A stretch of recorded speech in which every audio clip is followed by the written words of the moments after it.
Olá, sejam bem-vindos ao nosso bate-papo, a dança na infância e na adolescência, que está acontecendo no 14º seminário, a dança no louvor e adoração DNA. Nós estamos esse ano de forma online e já quero reforçar que nós estamos cumprindo todas as medidas e protocolos de segurança que é necessário para esse momento. Quero agradecer aqui a Lauana, o Marcos, a Renata. Vocês vão ver que o Marcos e a Renata estão juntos, né? Não tem um distanciamento, mas é por um ótimo motivo, porque eles são casados. Eu quero aqui agradecer e começar pedindo para vocês se apresentarem. Podia começar para Renata se apresentar, falar o porquê que a dança e a infância têm a ver com a sua vida e por que você está aqui. Gente, olá! Como a Keila falou, meu nome é Renata e primeiramente eu gostaria muito de agradecer o convite. Para a gente é uma grande honra, né, amor, poder participar desse bate-papo tão importante, né? E que bom que a gente consegue se conectar com pessoas distantes, mesmo nesse tempo de pandemia, né? Então, eu sou casada com o Marcos, tem 1 ano e meio que a gente está casado. E eu iniciei a dança quando eu tinha 9 anos de idade, com a Adriana Rocha, e fiz parte da Arca durante 10 anos.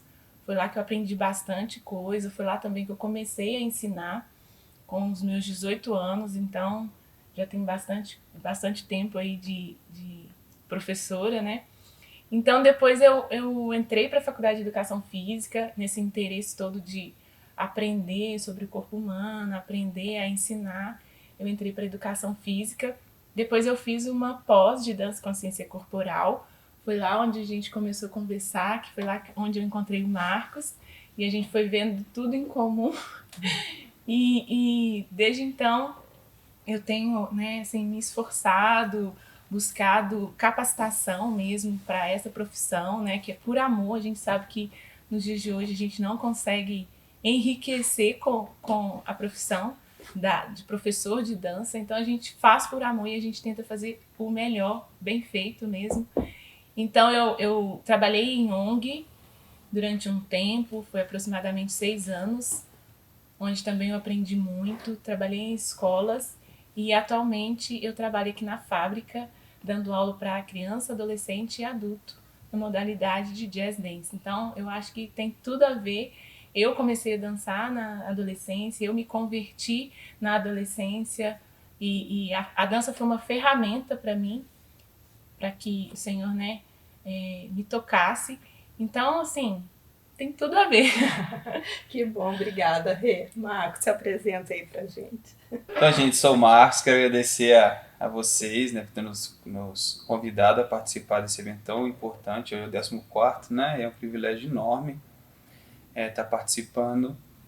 Eu sou formado também em Educação Física, né, comecei a conversar com a Renata mais, né, na pós-graduação, em dança também, e desenvolvo trabalho com criança e adolescente há 13 anos. Né? Eu comecei a dançar na infância, a partir de 12 anos, aqui na igreja mesmo, na Lagoinha, onde tive a oportunidade de começar a dançar.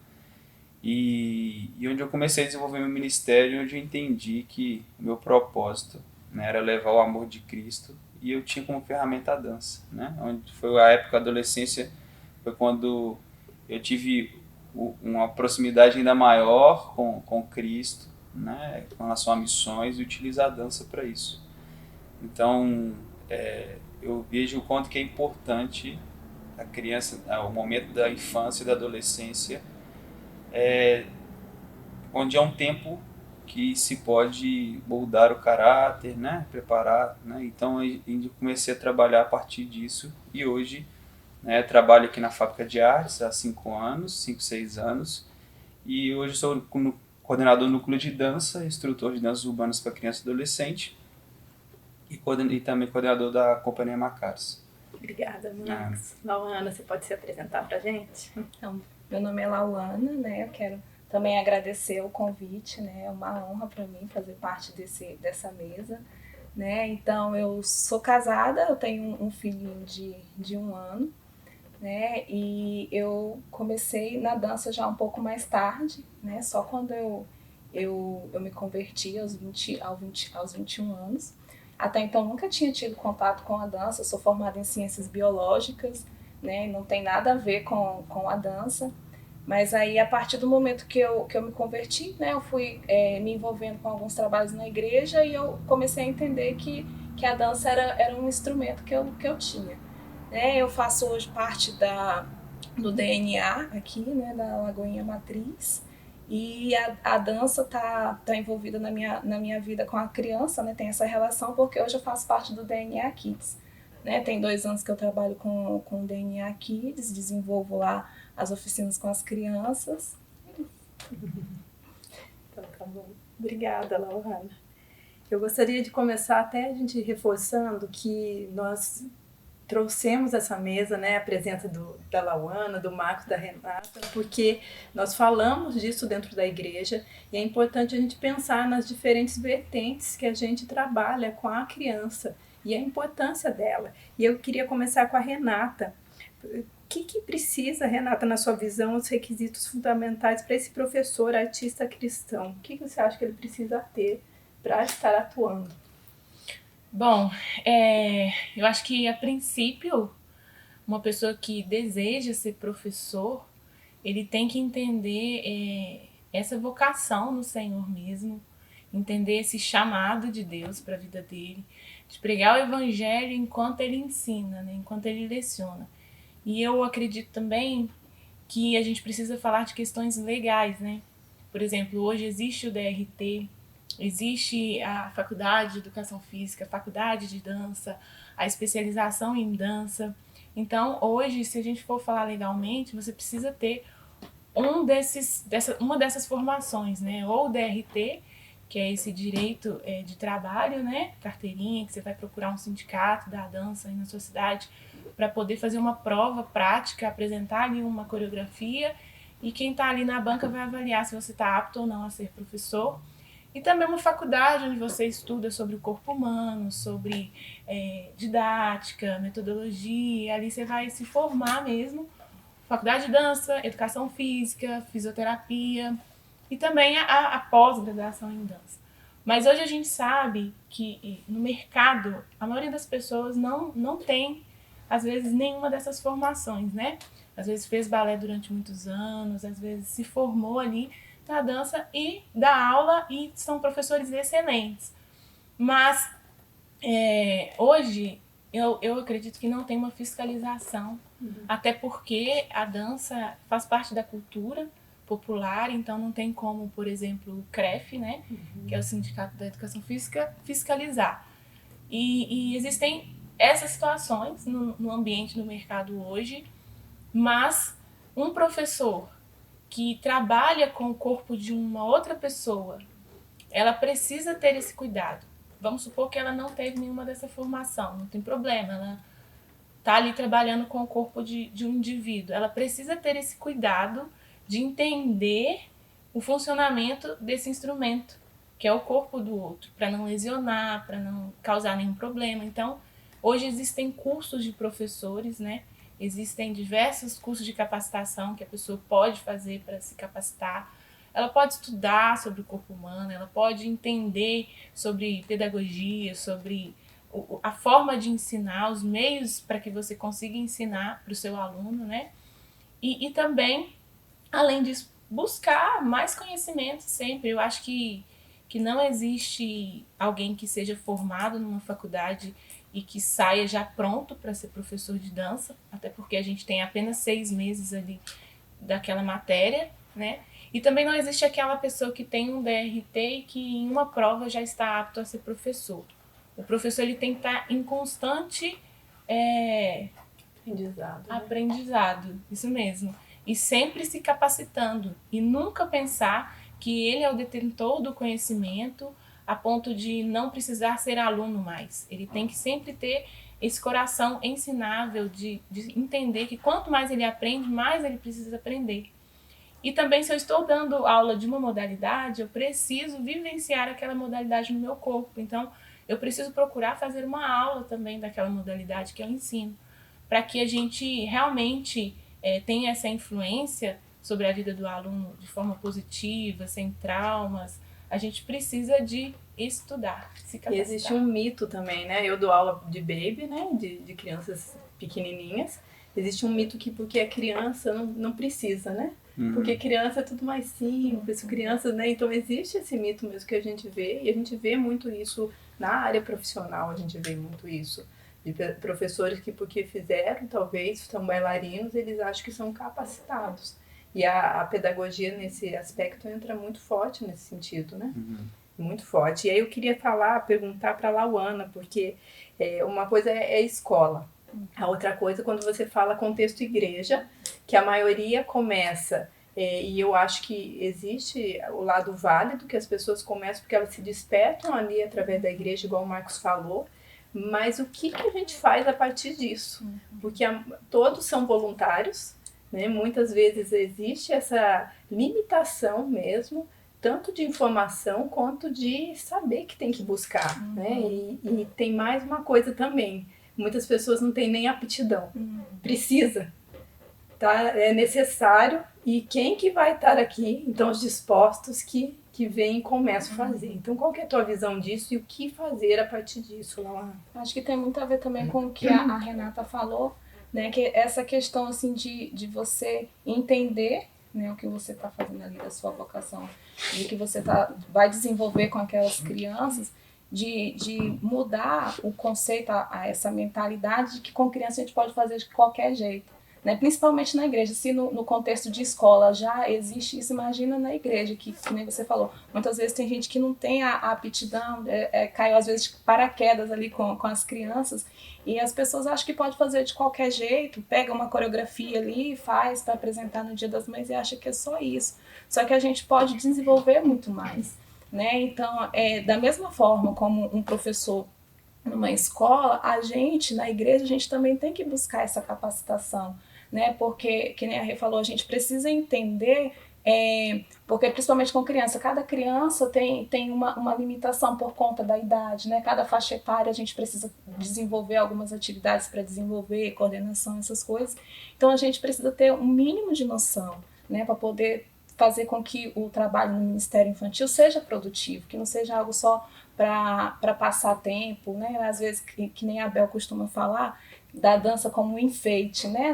na igreja. E as crianças, a gente precisa trazer esse entendimento também, né? Então, eu acho muito válido a gente buscar a capacitação, fazendo cursos, né? Buscando material para estudar, para poder se aprimorar e poder desenvolver um trabalho não só com qualidade, mas também produtivo, né? Porque criança, a gente sabe que com criança a gente precisa trabalhar de uma forma diferente, então a gente tem que buscar esses meios, buscar esses recursos para poder fazer algo produtivo com excelência. Sim.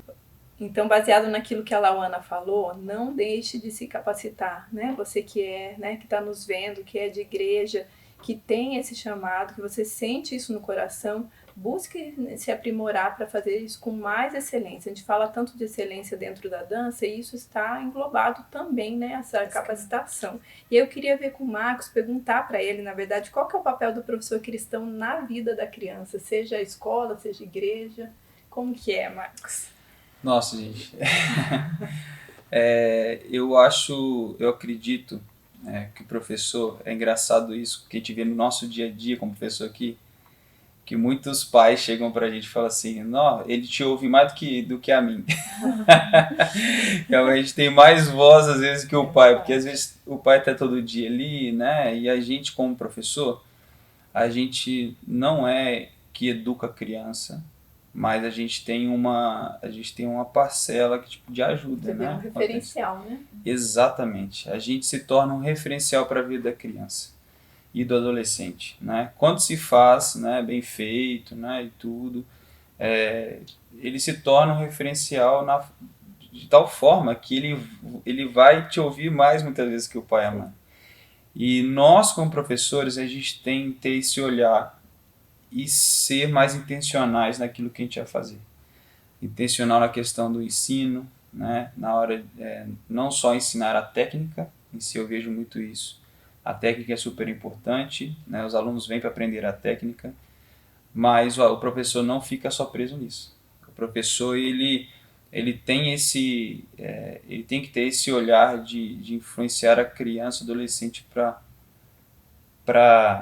a educação, para a formação do caráter.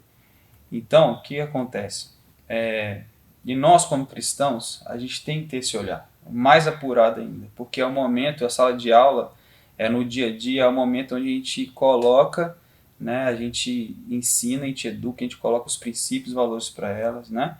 Então, a gente hoje tem pensado, sim, numa educação por princípio, a gente tem educado, pensado numa técnica que eu consigo ensinar um princípio, um valor cristão, um princípio moral, né, através disso, e nós, professores cristãos, temos, vamos dizer assim, esse poder, né, essa oportunidade de chegar e falar, olha, instruir a criança, né, e o adolescente, ainda mais quando, eu acredito, por exemplo, falando muito de criança, né, mas o adolescente é um ser grupal também, ele anda junto, e ele não, e quando ele tem um grupo na qual ele se sente parte e está junto, muitas coisas que estão externas não influenciam tanto quanto a interna.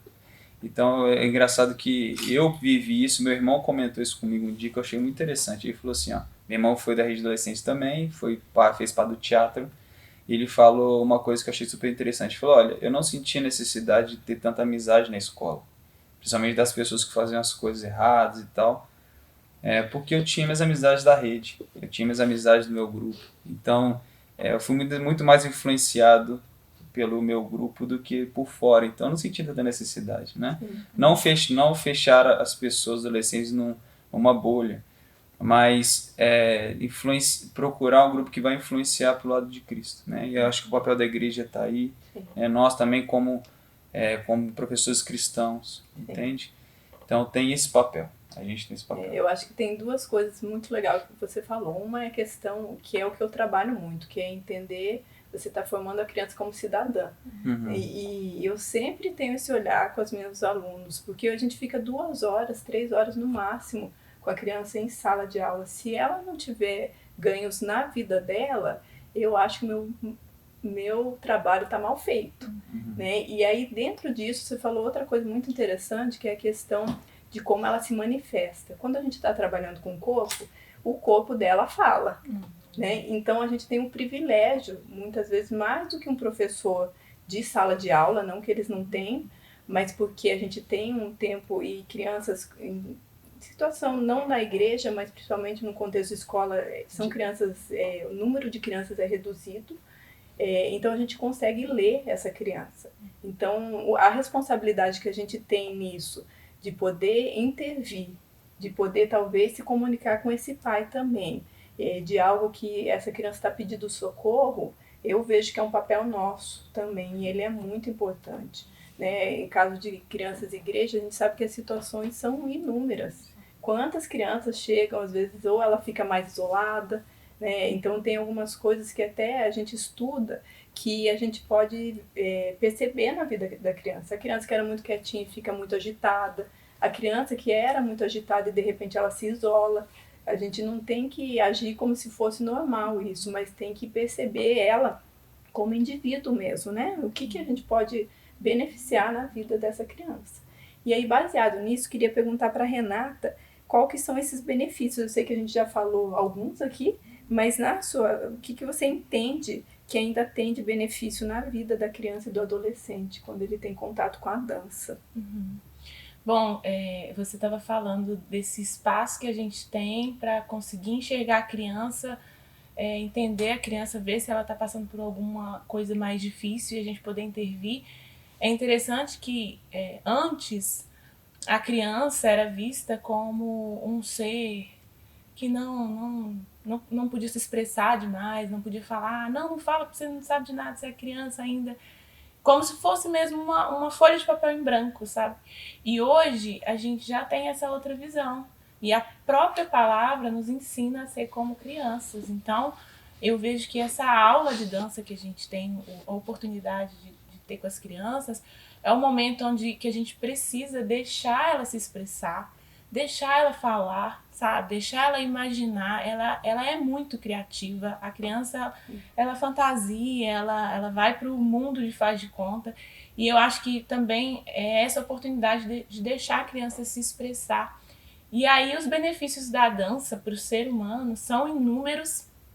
A dança está na nossa vida desde quando a gente nasce, né? É algo que faz parte mesmo da nossa vida.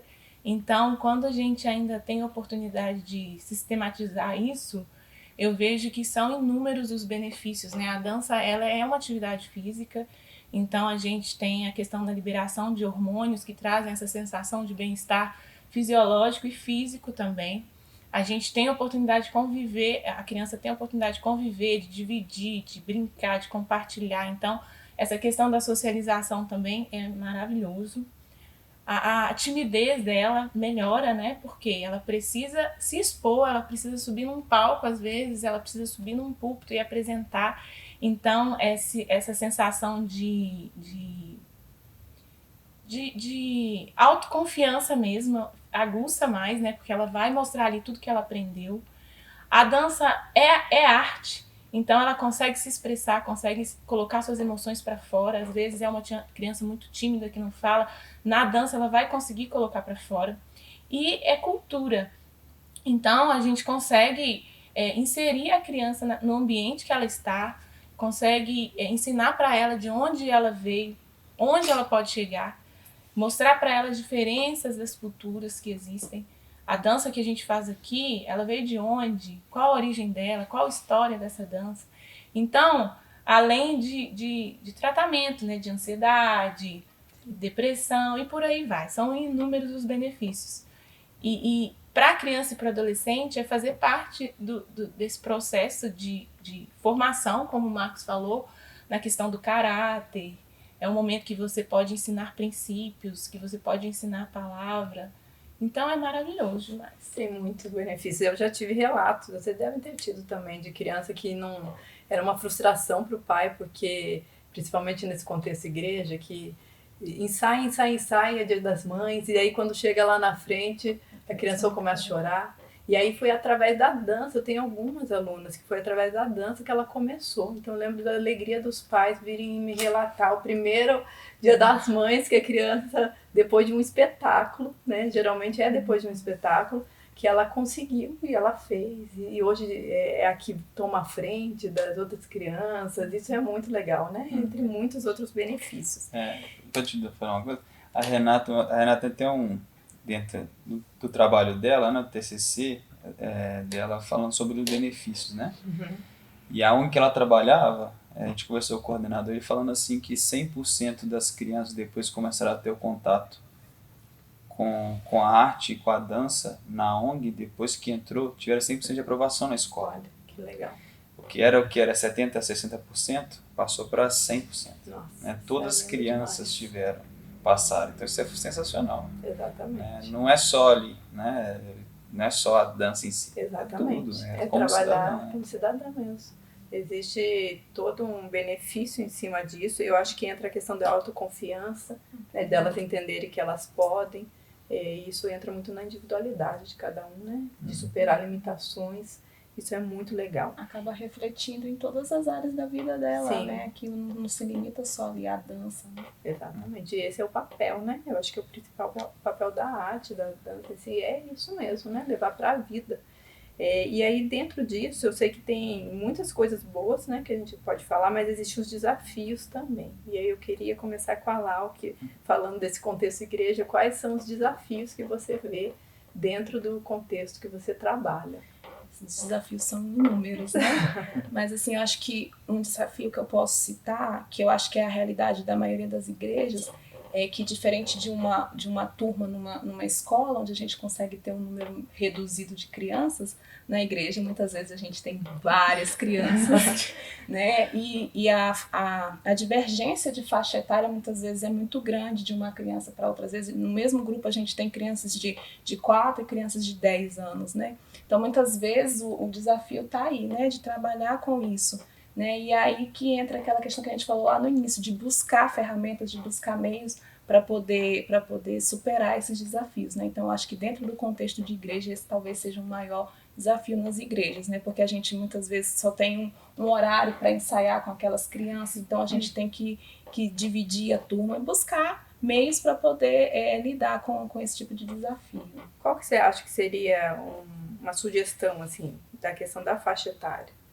Eu acho que na questão da faixa etária, tentar dividir, né, a turma. Né? Às vezes você tem só, por exemplo, só tem um horário no sábado, 1h30 para ensaiar com as crianças e tentar separar essas crianças com uma faixa etária mais próxima. Né? Se eu tenho crianças de 4 a 10 anos, né, tentar separar uma turma com crianças de 4 a 6 e de 6 a 10, né, para buscar trazer como que eu posso dizer? É uma harmonia mesmo. Uma harmonia, né? Ali com as atividades que você vai desenvolver, porque é diferente, né? A forma com que você vai trabalhar com uma criança de 4 e uma criança de 10 anos, né? Então, acho que uma saída é você buscar dividir, né, essa turma, né? Às vezes você não consegue colocar elas separadas numa sala, né? Às vezes a gente faz isso, né? No DNA Kids, eu trabalho com a turma de 4 a 6 anos. E mesmo assim, já é diferente, né? Uma criança de 4 para 6. Então, tem alguns exercícios que a gente faz que eu separo as crianças menorzinhas na mesma aula. A gente separa as menores, faz primeiro com elas, depois a gente faz com as crianças maiores, né? Porque a gente sabe que com a linguagem, a forma de explicar ali, a dinâmica, o exercício é diferente. Então, a gente tem que buscar essas ferramentas, né? Para poder... E tem estudos, né? Se você se interessar e você quer fazer isso, tem estudos que falam sobre essas faixas etárias, que elas se conectam mais, né? Para você não ter essa disparidade também, né? Uma coisa que é legal, às vezes, até deixar os maiores, né? Quando não dá mesmo, deixar eles de monitores também, né? Então eles se sentem bem, porque eles vão sendo formados, assim como aconteceu, por exemplo, com o Marcos, que provavelmente aconteceu por aí também, dele ser um monitor, para depois virar um líder. Também é importante você poder ver as crianças nesse sentido, né? E poder trazer de uma forma que vai potencializar elas. Incentivar. Né? E aí, como escola, o que vocês veem que é os desafios da dança? Então, quer falar não? Bom, eu vejo que como escola, um desafio que eu vejo que é muito grande é de conseguir fazer com que a criança chegue no seu maior potencial, sabe? Para que a gente consiga fazer um trabalho técnico, excelente, cristão, para que a gente seja uma referência lá fora também, sabe? Então, usar essas ferramentas, usar essa linguagem da criança para conseguir ensinar para ela uma técnica, os princípios, a ponto de que ela chegue no seu potencial máximo, assim, e a gente consiga realmente ser um impacto para pessoas que estão vindo para poder assistir, ouvir uma palavra através daquela coreografia, e deixar essas crianças conscientes do que elas estão fazendo, que elas estão ali, vamos supor, participando de um concurso lá fora, que às vezes acontece, que elas estão ali com o objetivo de levar Jesus como uma arte de qualidade, sabe? Eu vejo que esse é um grande desafio. Eu também, assim, durante esses anos eu percebo que a criança vem para aula com uma bagagem enorme em vários sentidos, né? Questão emocional, uma questão física, cognitivo. E a gente dentro de sala de aula conseguir atender a todos é um desafio enorme, né? Ter esse olhar para a criança, para o adolescente de forma individual é um desafio gigante, né? Entender, por exemplo, hoje a gente tem 2 alunas com síndrome de Down, né? Maravilhosas, mas mesmo assim elas têm as diferenças delas, porque são níveis, né, da síndrome, né? Então, você conseguir olhar, atender e estar no meio de todas as outras crianças também, conseguir entender a cada um dentro da sua individualidade, é um desafio, né? Tem que ter muita paciência, tem que amar, olhar para o adolescente que está passando aquela transição, né? Da criança para o adolescente, começa cheio de manias, cheio de coisas, cheio de opiniões, e olhar com amor e olhar com, né? Conseguir compreender, né? Porque às vezes, normalmente a gente perde a paciência, né? E tudo, e focar no resultado. A gente tem que entender o processo, tentar auxiliar no processo. Então, ter esse olhar de sensibilidade, né? Acho que a individualidade, acho que é a palavra-chave mesmo, que o professor ele precisa ter esse olhar de individualidade. Eu gosto muito do um pensador, um estudioso, né, que foi Vygotsky, e ele fala sobre os EPD. Não sei se vocês já estudaram sobre isso, mas os EPD ele fala não para a gente olhar essa criança, esse aluno, não para aquilo que ele já alcançou, mas no seu potencial. E a partir desse olhar que você tem, você enxerga um potencial nele e aí você vai trabalhar com aquilo que você sabe que ele pode alcançar. E a gente sabe que nessa individualidade, aí tem que ter um olhar, mesmo no coletivo, tem coisas que são coletivas que você precisa trabalhar, mas você precisa sim ter um olhar de individualidade, porque às vezes você pode puxar mais de um, mas de outro, se você puxar, você mata aquela criança. Então é primordial isso, né? E aí, nesse contexto, eu queria, né, dos desafios ainda, perguntar para a Lau qual que é a importância dos pais dentro do contexto. Porque a gente sabe que muitas vezes o pai deixa ali só para mais uma atividade, ou tipo assim, vou ter meu tempo livre, então contar um pouquinho da experiência do que nós fazemos aqui e da importância mesmo dos pais estarem juntos. É de suma importância, né? A gente fala aqui no DNA Kids que a presença dos pais, né, junto com as crianças, é imprescindível, né? Aqui no DNA Kids a gente trabalha de uma forma que a gente traz o pai para dentro da sala de aula, né? A gente tem um momento de estudo, um momento de oração que a gente faz antes da gente começar a parte prática, né, com as crianças. A gente tira esse momento para os pais, então precisa ter alguém responsável, né, ou às vezes um pai, uma avó, um tio, mas tem que ter alguém ali com essa criança para poder participar mais de perto, né? Então a gente, nesses 2 anos que eu estou no ministério, eu consigo observar isso, assim, que a presença dos pais, ela faz toda a diferença, principalmente nesse momento que a gente tem de oração e de estudo com os pais. A gente vê que muitas vezes a gente consegue trazer uma proximidade da criança com o pai, que muitas vezes eles não têm esses momentos em casa. A gente tem relatos disso que antes da criança, né, participar do ministério, eles não tinham esses momentos, né, de oração em casa, juntos, e a gente consegue ver essa mudança depois que os pais começaram a participar do DNA Kids, né? Ter esse momento que não é participar só na questão de vir trazer a criança e deixar aqui, né? A gente tem um acordo que a gente faz com os pais antes da gente começar, né? Todo ano, antes da gente ingressar às atividades, a gente faz como se fosse um combinado, né? Tem um termo com algumas normas do Ministério que a gente tem, questão de horário, as questões de falta, né? Porque diferente de uma escola, o pai ali não está pagando, né? Então ele honra aquele compromisso porque ele está pagando. No ministério, muitas vezes, como o fato de ser de graça, né? Às vezes o pai ele não vê esse compromisso, né? E aí a gente busca essas estratégias para poder trazer o pai para mais perto.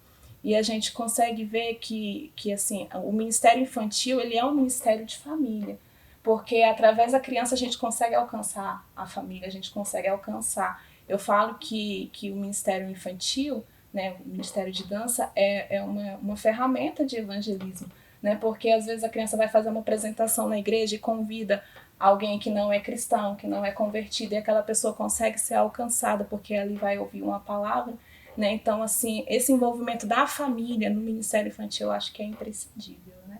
E é tão interessante porque às vezes a gente começa com o pai, ele fazendo porque ele vê que a criança gosta, então ele faz por obrigação.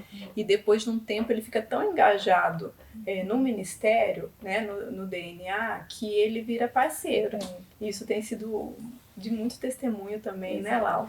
Nesse sentido de ver que são os pais que eles estão fazendo acontecer. Não é só a equipe, né? A equipe está à frente, mas são os pais que são os intercessores, são os pais que eles estão ali motivados. Hoje aqui na igreja a gente consegue ter essa realidade, né? No DNA, depois de muito tempo, né? Eu acredito assim, que hoje a gente conseguiu chegar num padrão de muita excelência no Ministério Infantil, né? Que nem a Keila falou, a gente tem uma equipe de pais, né? Os pais, depois que as crianças que termina a parte de estudo, né? Os pais eles saem da sala, mas eles não podem ir embora, Eles têm um culto deles, né, que é dirigido por eles mesmos hoje, né? Eles Os dão pais que todas as trazem informações ali, todos né? os avisos. Então ele tem uns momentos dele. Então, tipo assim, não é só a criança que está recebendo, mas os pais, eles também estão investindo na espiritualidade deles, né? No ministério. Tem pais que chegam aqui que muitas vezes não sabem qual é o ministério que eles têm, o dom que eles têm. E esse trabalho que é feito não só com as crianças, mas com os pais, através da pastora Tati, do pastor Michel, né? Que coordenam essa parte dos pais, eles conseguem muitas vezes se descobrir. Então, hoje em dia, quando a gente vai realizar um musical, né, são os pais que estão ali arrumando o cenário, que estão correndo atrás de figurino, então tem essa participação bem ativa dos pais, é muito legal. Exatamente, foi um crescimento, né? O que eu gosto de, quando me pergunto sobre isso, que muita gente me pergunta sobre isso, eu gosto de instruir, talvez, né? Não sei se essa é a palavra, mas que a pessoa, de repente, a equipe que é pequena, talvez pegar um pai, não tem ainda um casal de pastores para estar à frente, mas de repente um pai e uma mãe que mais maduros, que pode estar, então é um começo, né? Dá para fazer alguma coisa nesse sentido. A gente tem que começar pequeno, né? Pensar grande, mas começar pequeno. E aí, pensando em pensar grande, começar pequeno, eu queria que você falasse, Marcos, sobre a questão missionária, porque eu sei que você tem uma história aí linda, que você pode até relatar pra gente. Me fala aí a dança em missões, como é isso? Gente do céu. Muita história, né, Marcos? Muita história. Bom, eu comecei com essa questão missionária quando criança mesmo, né? A minha primeira vez que eu preguei falando sobre missões, eu tinha 9 anos, né? Foi a primeira vez que eu aprendi, foi Marcos 16:15, né? E todo mundo pregava já toda criatura. E aí, conforme passando os anos, né? Quando eu me engajei no Ministério de Dança, quando eu vim para Lagoinha, né? Me deram a oportunidade de entrar no Ministério, e a gente já começou, já fazia muitas viagens missionárias, né? Assim, para ministrar um congresso, não um congresso, mas um evento da cidade e tal. Isso tinha 12, 13 anos. E aos 16 anos foi quando eu tive um encontro de frente com Deus, assim, nessa questão missionária, né? Foi quando Deus falou assim, é isso que eu quero de você, né? Foi quando a gente viajou para o interior, a gente ministrou ali, e assim, eu acho que quando a gente vai fazer as missões de curto prazo, a gente mais é impactado do que vai impactar, né? Onde Deus começou a trabalhar isso no meu coração, né? E hoje eu vejo que a arte e a dança é uma ferramenta gigantesca para o processo de evangelização, né? Então, durante esses anos todos eu vim me envolvendo com a questão, né? Me envolvi com o Mistério de Deões, com a Missão Mundo Muçulmano, e eu procurando agir com a arte, né? Então, durante esses anos todos a gente aprende, né? Que missionário todos nós somos, né? E se a gente não é missionário, a gente não é cristão, né? E aí é importante entender a questão da nossa vocação. E a minha vocação hoje é a dança, é o que eu amo fazer, é o que eu sei fazer, ensinar. Então, e quando a gente vai e faz com excelência, a gente alcança o direito de ser ouvido. E quando a gente alcança o direito de ser ouvido, a gente torna referência e aí a gente pode falar do amor de Deus, né?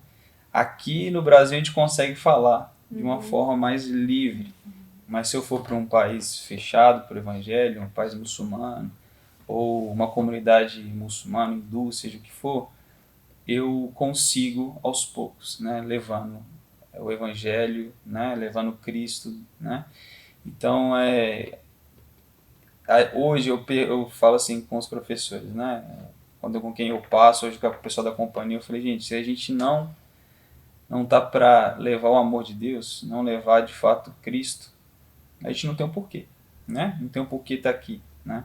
Dançar por dançar e pode fazer em outro lugar, mas se a gente está hoje num ministério, numa companhia cristã, numa escola cristã, a gente tem que ter essa consciência. A gente na igreja precisa fazer isso, né? Não só com arte, mas qualquer outra profissão, né? E hoje as pessoas têm ido às nações, né? Têm ido ao campo missionário como profissionais, não como missionários mais, né? Nomeado missionário da igreja e tal, mas como profissionais. E hoje eu vejo que a gente tem procurado alcançar como professor campos ainda maiores, né? Então hoje, por exemplo, a gente está... Quando eu falo da gente ser intencional na nossa educação, é por isso. É porque a gente consegue fomentar na cabeça da criança uma palavra, um ensinamento, né? Eu vejo também que a criança, quando está falando na questão do ministério, ainda a criança está no processo de evangelização, né? Talvez a criança esteja no meio do processo de evangelização na vida dela, que ela está encontrando Cristo, que Cristo está encontrando ela, né? E o pai estando junto em casa e aqui, em casa e aqui. E aí ela vai ouvindo, né? E Cristo vai tomando conta. Então a gente vê esse processo por isso fala, arte e missão tem tudo a ver, né? Sim. E não podemos perder essa arma de jeito nenhum mesmo. Infelizmente, né, durante esses anos todos, né, ao longo da história, a gente vê que agora está sendo o momento da igreja tomar de novo a arte, né? Sim. Acaba que se perdeu durante as eras, né? Mas graças a Deus a gente está voltando e falando assim, não, a arte foi Deus que fez, foi Deus que nos deu, então vamos... E a dança é uma linguagem, né? Quando a gente pensa ela nesse contexto linguagem, e que a gente estuda que ela é uma linguagem, e poderosa. Uhum. E vai depender muito do sujeito. Às vezes a gente fala muito da questão da dança em si, mas o que está por trás, que é o sujeito que dança, ele precisa ser trabalhado. Como professor, como cristão, né? Tem que ter essa base para que ele seja eficaz dentro de uma missão. E a missão da gente... Esses dias eu escutei uma palavra sobre isso, falando qual que é a tua nação. Às vezes a gente pensa que a nação da gente é só ir para o mundo, existe também. Mas qual que é a tua nação? De repente é aqui no ministério, a sua nação é aonde? Então essa nação a gente precisa fazer com excelência. E para isso a gente volta lá atrás, que é a gente poder se aperfeiçoar, e se aperfeiçoar principalmente na nossa base de vida, que é o nosso caráter cristão. Porque daí a gente vira referência para essas crianças. A palavra de Deus fala em Provérbios sobre ensina a criança, né, no caminho que deve andar. E esse ensinar a criança, ele é muito poderoso, né? Porque a palavra fala, né, que quando for velho, não se desviará dele. Então, é uma potência, na verdade, como o Marcos falou. E falando de ainda voltando ao ensino, qual que é a diferença no seu entendimento fundamental nesse ensino, né, de dança para criança, adolescentes e adultos? Tem diferença? Então, a gente dá aula aqui na fábrica para criança, para adolescente e para adulto, né? Então, às vezes, no mesmo dia, eu pego turma de adulto, logo depois pego de criança, depois pego de adolescente. Então, a gente precisa ter essa sensibilidade de entrar na sala e pensar, agora eu vou dar aula para adulto, agora eu vou dar aula para criança. Por quê? É um pouco diferente, né? A questão da linguagem, às vezes eu vou ensinar a mesma coisa que eu ensinei para o adulto, para uma criança, eu preciso mudar a minha linguagem para eu conseguir fazer aquela criança entender de forma lúdica, através de uma brincadeira, né? Eu ouvi uma frase que fala que tudo que a gente aprende com movimento, o nosso corpo guarda como memória corporal mesmo. Então, a gente tendo esse entendimento, a gente vai ensinar através do movimento para a criança, através da ludicidade ali. E às vezes, a gente é adulto, é criança e está no corpo de adulto também, que às vezes o adulto tem as mesmas coisas da criança. E dando aula para a criança, a gente aprende a ter esse olhar também com o adulto. Então, às vezes, um adulto chega na sala, não está bem, teve um dia péssimo. Então, como a gente tem essa sensibilidade com a criança, a gente consegue também olhar para um adulto e falar, peraí, não está legal. O que eu posso fazer de lúdico para também conseguir alcançar esse adulto e consolar esse coração dessa pessoa? Às vezes a gente planeja uma aula para uma pessoa só, porque eu sei que aquela pessoa não está bem, o que eu posso fazer tal dia para conseguir alcançar essa pessoa? Então, assim, eu vejo que tem diferença, claro que tem, a linguagem, a gente precisa entender o universo da criança, saber o que ela conversa com a outra criança. Talvez tenha um filme que está em alta na época, se você entra nesse universo e pega essa referência para poder ensinar, a criança vai estar, assim, no céu, vai achar maravilhoso, né? E é ter esse espaço que a criança se sente confortável, que ela se sente segura, para poder aprender também. E esse olhar de sensibilidade que a gente falou é o que é a mesma coisa em todas as idades. É de você olhar e falar, será que essa criança está com sono? Será que ela tomou água? Será que ela está apertada para ir no banheiro? Porque se ela estiver com alguma necessidade fisiológica que não foi suprida, ela não vai querer se movimentar, ela não vai querer fazer nada, sabe? Então, a gente ter essa sensibilidade e entrar mesmo no universo daquele aluno, independente se ele é criança, adolescente ou adulto. Eu defendo que a gente precisa de lúdico sempre. É, até nos adultos. Eu amo o lúdico, mas lógico que é diferente o lúdico de uma criança e o lúdico de adulto, mas a gente aprende realmente, dependendo do contexto, de uma forma muito mais fácil mesmo. E aí tem uma limitação também, porque às vezes são adultos que não foram potencializados quando criança.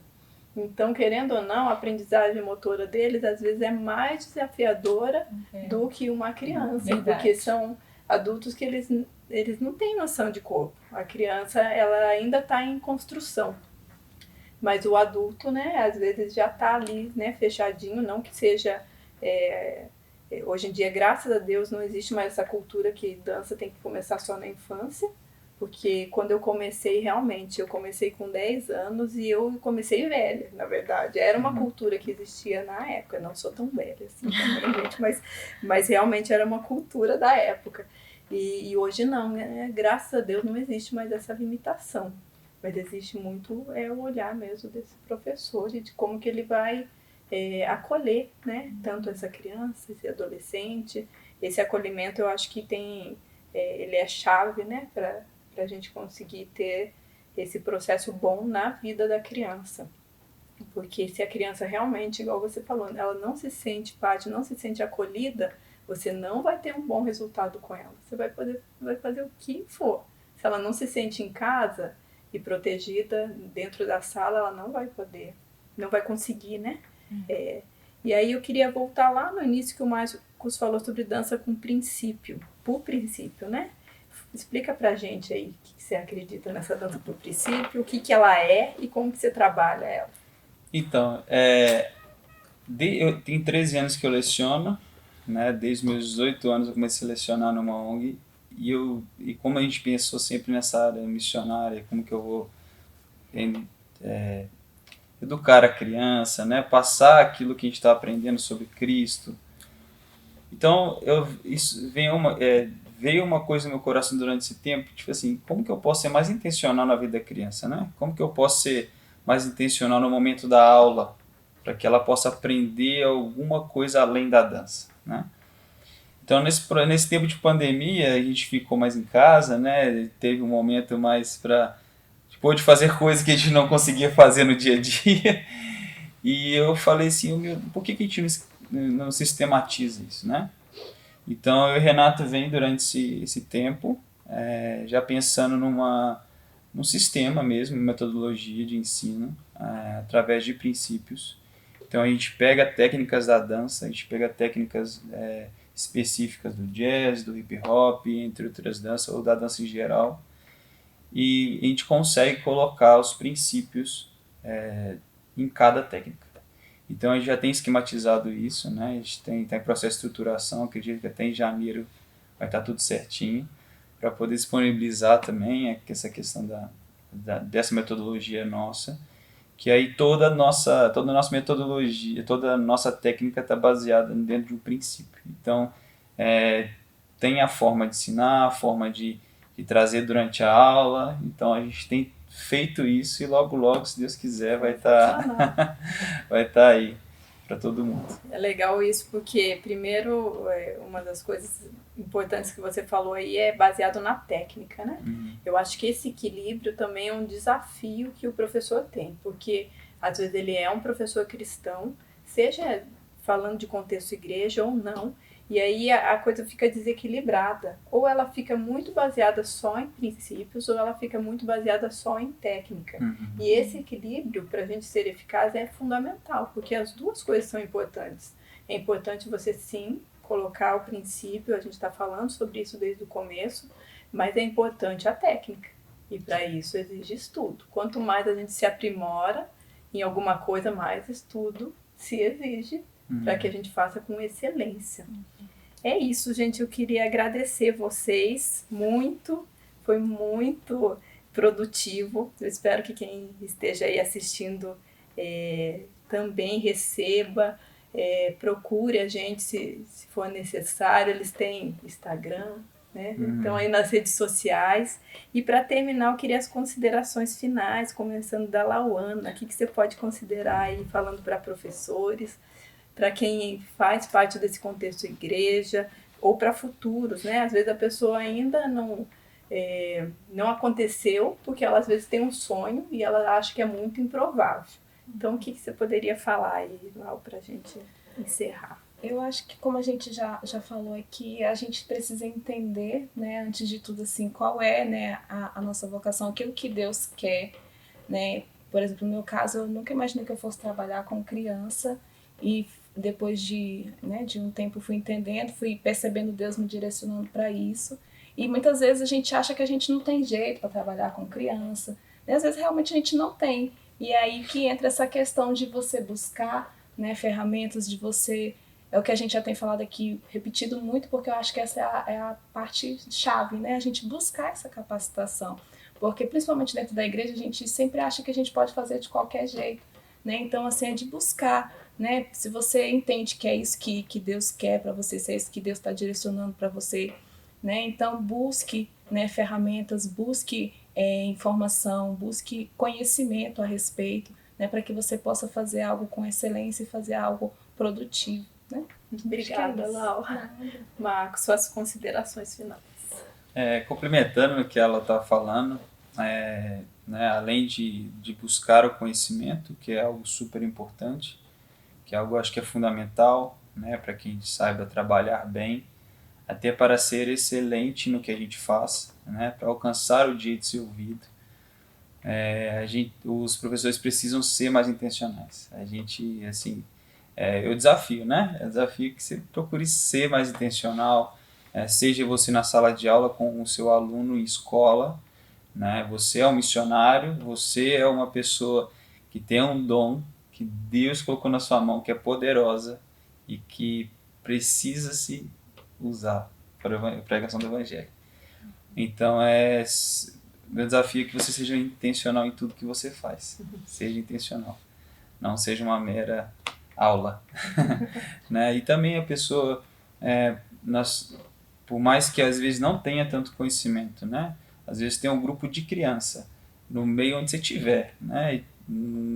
Lá no parque da sua casa, né? Na parte lá, juntar, ensinar, né? E isso é super importante. É super importante tomar iniciativa, né? A gente começou a ensinar e a gente não sabia nada, né?